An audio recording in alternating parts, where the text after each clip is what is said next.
और क्या चाहिए, घर तो चला रहा है, जैसे हमारी बहन ने भी कहा कि चलो ठीक है आपको मार रहा है पीट रहा है पर घर तो चला रहा है ना, कमा के तो ला रहा है। लेकिन आजकल की तो लड़कियां भी कमा रही हैं, तो अब बताएं सिचुएशन क्या होगी। फिर जनाब जहाँ पर वो इन तमाम तो सिचुएशंस को उसके साथ कुछ बुरा हो रहा है और वो खामोश हो गई है, तो फिर लोग पता क्या कहते हैं, देखा अब ये घर संभालना सीख गई है। यानी कि जहाँ पे से मन मार लिया ना, खामोश हो गई बिल्कुल, और उसने बिल्कुल बस गिव अप कर दिया है।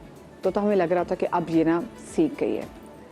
तो जिसका एक लबे लबाब जो सामने आया वो ये था कि हर रिश्ता बचाना ज़रूरी नहीं होता, कभी कभी खुद को बचाना भी ज़रूरी होता है। क्योंकि हम कहते हैं कि एक औरत ने रिश्ता संभालना तब सीखा जब वो हर तरीके से उसने अपनी ज़ात की नफ़ी कर दी, उसने अपना मन मार लिया, उसने खुद को मार लिया।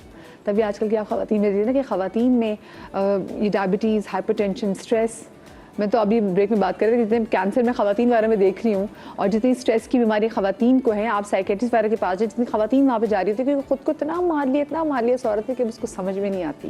लेकिन हम कहते हैं देखा अब ये सीख गई है कि इसने घर को चलाना कैसा है। आज के शो से मैं चाहती हूँ कि जो ख़वातीन हमें देख रही हैं और आपने ब्रेक में बात की सिचुएशन मैनेजमेंट के वाले से, ज़रा उस पर बात भी कीजिएगा। और साथ में भी चाहूँगी कि आप सब लोग उमैर भी मिला के ये ज़रूर बताएं कि वो औरत जो आज देख रही है और उसको अपनी सोच में एक कोई तब्दीली लानी चाहिए, वो क्या होनी चाहिए। नाज़िल स्टार्ट फ्रॉम यू। सबसे पहले तो ये कि देखें क्या है ना कि बर्दाश्त करो इसको, ये मैं कहती हूँ बर्दाश्त नहीं, सिचुएशन हैंडल करो। अगर कोई आपके साथ बदतमीजी कर रहा है तो उस वक्त आप उसको समझदारी से, वो कहते हैं ना खामोश ना, इसलिए खामोश नहीं कि बर्दाश्त खामोश, इसलिए कि अभी खामोश रहें, बाद में उनको बिठा कर या सिचुएशन को हैंडल करके बात करें। लेकिन जिस तरह से एक अच्छा माहौल बन सकता है उस माहौल को बनाएं बनिस्बत इसके कि आप खुद बर्दाश्त करें। कोई सबसे पहले तो अगर कोई हाथ उठाता है ना, उस औरत को कभी भी इस बात को बर्दाश्त नहीं करना चाहिए। हाथ उठाना चाहे घर पे उसकी किसी भी तरह से इंसल्ट हो, ये चीज़ नहीं, क्योंकि वंस इंसल्ट हो गई वो सारी ज़िंदगी की। तो बेसिकली आपको उन सिचुएशंस को मैनेज करना है। दूसरी चीज़ आपने बताया ना औरतों को कैंसर होता है, इसी तरह ही अगर औरत बर्दाश्त करती रहती है उसको आप डिप्रेशन का शिकार करेंगे, उनकी औलाद पर भी आता है। जो औलाद पैदा होने वाली होती है उसके अंदर कहीं ना कहीं कोई ना कोई नुक्स ज़रूर होता है। तो ये बात भी फैमिली को हेल्दी प्रेगनेंसी में आता है क्या बात, तभी तो कहते हैं औरत को खुश रखो। हाँ एग्जैक्टली, टेंशन ना दो, उसको खुश रखो। हाँ। वो जितना खुश होगी वो उतना अच्छा उसकी औलाद जो है वो पैदा होगी। अच्छा, अब लड़की को क्या करना चाहिए? लड़की को बेसिकली देखें, मैं इस बात पे बहुत ज़्यादा कहती हूँ कि लड़की एक तो सिचुएशन हैंडल करे। जो अच्छी बात है उसकी कि वो अपनी बात कहे कि देखिए मुझे ये चीज़ नहीं अच्छी लगी है, फिर आपस में आप डिस्कस करें। आप उनको बोले आप मुझसे डिस्कस करें। अच्छा आप नहीं कर सकते डिस्कस, मेरे किसी बड़े घर वालों को बुलाएं, वो डिस्कस करें, वो आके बात करें। अच्छा हमारे ना निकाह नामे में होता है वकील, जिसे हम सिर्फ कह देते हैं हाँ ये बड़ा ये वकील है, ये इसको साइन कर दो। वकील का एक्चुअली मतलब ये होता है कि सारी ज़िंदगी उसके ऊपर एक ऐसी रिस्पॉन्सिबिलिटी होती है कि अगर मियाँ बीवी या उसके घर में कोई प्रॉब्लम है तो वो वकील आएगा, बैठकर सिचुएशन को संभालेगा और सही कराएगा। और हम यहाँ पे देख रहे थे बड़े फुप्पा आए हैं अमेरिका से, तो उनका नाम लिखवा दें इनको। हाँ, वो वकील है जी, स्पेशली शादी के लिए। वो अमेरिका में कहाँ से आके सही करेंगे मामले? इनका नाम बड़े फुप्पा जी कैसे देंगे, या बड़े मामू को या बड़े ताए को। क्या आपको लगता है कि जो ख़वातीन हमें देख रही हैं या और ख़वातीन से जो बंदे हमें देख रहे हैं, क्योंकि मुझे लगता है औरत तो अपने आप को ऑलरेडी बहुत कुछ गुजर रही है, जो आदमी देख रहे हैं उनको क्या अपनी सोच में तब्दीली लानी चाहिए? कोई एक चीज़ भी अगर कहूँ तो सबसे इम्पॉर्टेंट चीज़ है कम्युनिकेशन। बात करें, अगर उसको कुछ बुरा लग रहा है शौहर को या भाई को या वालिद को, मतलब सिर्फ एक फिगर के बारे में तो बात नहीं ना, जनरली मैन की बात हम कर रहे हैं, तो वो बात करे, कम्युनिकेट करे अपनी बीवी से, बहन से, माँ से कि क्या इशू चल रहा है, किस वजह से आपने ऐसे बिहेव किया है, कैसे रिएक्शन आ रहा है। कम्युनिकेशन मुझे लगता है सब बड़ी जो जंगें हैं वो कम्युनिकेशन से सॉल्व हो जाती हैं, तो कम्युनिकेशन यहाँ पर बहुत इंपॉर्टेंट है। फिर दूसरा ये कि सब्र सिर्फ। अच्छा, लेकिन कम्युनिकेशन एक ऐसी जगह पे जहाँ पे आपका हस्बैंड नार्सिसिस्ट हो या पे आपकी सास नार्सिसिस्ट हो, वहाँ पे तो क्लोजर कोई नहीं होता, वहाँ पे आप क्या करें?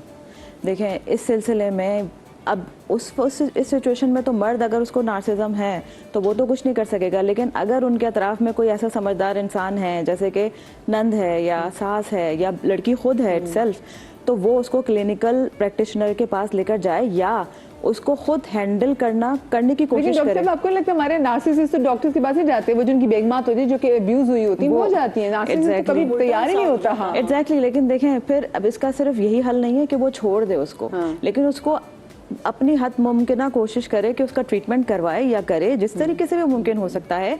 या वो जो उन्होंने बताया कि जो एक वकील जो हैंडलर होता है पूरे हैंडलर होता सिचुएशन का, है हाँ। वो रिस्पॉन्सिबिलिटी जो ली है, ये चीज़ मैंने पहली दफ़ा सुनी है कि ऐसा भी है। अगर ऐसा है तो वो साहब जो हैं वो इंटरफेयर करें या इंटरवेन करें और फिर इस तरीके से मसले को सॉल्व करें।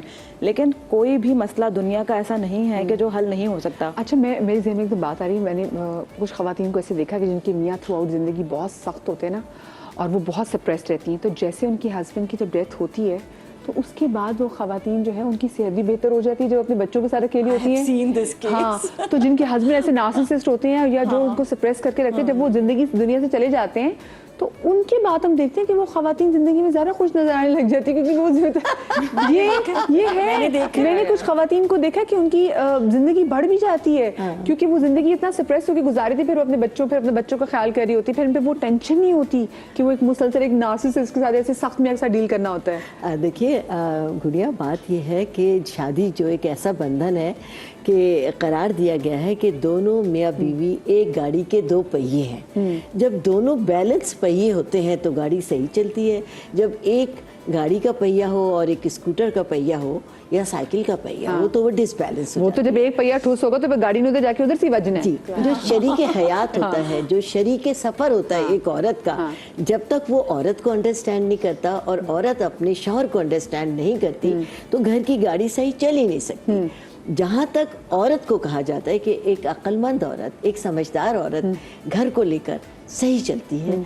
औरत की समझ यहीं से शुरू होती है जब उसकी शादी हो जाती है, उसकी औलाद होती है। हाँ। जी जी, एक सास को बहुत समझदार होना चाहिए, वो अपनी फैमिली को लेकर चले। बहुओं को चाहिए कि माँ सास की शाना बशाना खड़ा हो जाए और अपना जो भी मसला है अपनी सास के साथ डिस्कस करें। और वो माएँ नाकाम तरीन होती हैं जो बेटे के आने के बाद जो दिन भर घर से बाहर है, शाम को वो आया है और वो अपना दिन भर का दुखड़ा लेकर अपने बेटों से बैठ जाते हैं तो मसला हो जाता है। लोगों को क्या सीखना चाहिए? फर्स्ट टाइम जो आदमी में देख रहे हैं, और आपने भी सुना होगा जो हमारे वर्कशॉप चलाया कि लोगों की क्या सोच है समझदार औरत को लेके, कोई एक सोच में अगर तब्दीली लेकर आ सके तो वो क्या हो सकती है समझदार औरत के हवाले से?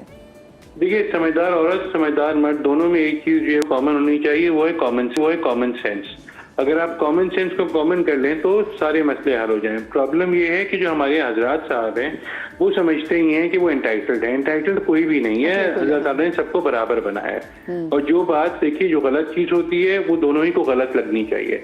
हमारे यहाँ ऐसा होता है कि जो हजरात होते हैं वो अपनी बात को एक तरह से बावर करने के लिए जो है वो लाउड हो जाते हैं या गुस्सा करते हैं। ऐसा नहीं होना चाहिए। वो अमिताभ बच्चन की फिल्म थी जिसमें वो कहते थे बस कह दिया ना, कह दिया और सब खामोश।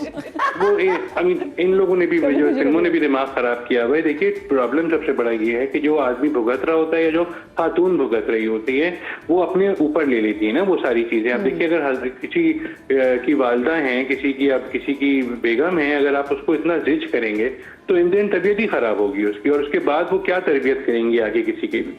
तो बजाय अगर आपको अपनी फ्यूचर जनरेशंस को जो है वो इंसान बनाना है तरीके का, तो फिर उसके लिए आपको खुद को बेहतर करना पड़ेगा। इसलिए कि वो वरना फिर नार्सिसिस्टिक आदमी के यहाँ नार्सिसिस्टिक औलाद ही पैदा होगी।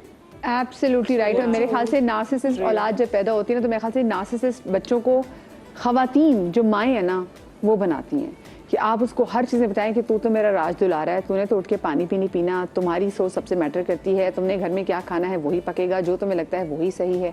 सो मेरे ख्याल से यहाँ पे ना औरतों को भी चाहिए कि अपने बेटों की भी तरबियत, ठीक है हम बेटियों की तो हम बचपन से तरबियत ऐसे करते हैं, बेटा अगले घर जाओ, को मिलेगा, अगले घर जाओगी। आई डोंट नो, आजकल मैंने बहुत सारे घरों में दूसरा माहौल भी देखा, लेकिन मैंने अपने घर में तो यही सुना था कि अम्मी कहती बेटा पता नहीं अगले घर जाके ना हमें डांट ना पड़वाना। तो कहते क्यों डांट पड़ेगी, अगले बंदे आपको क्यों डांटेंगे, कोई कितना क्यों एंटाइटल हो सकता है। अब एक बच्ची को आपने इतना पढ़ाया लिखाया, अगलों के घर भेजा और फिर भी आप अगलों से डर रहे हैं।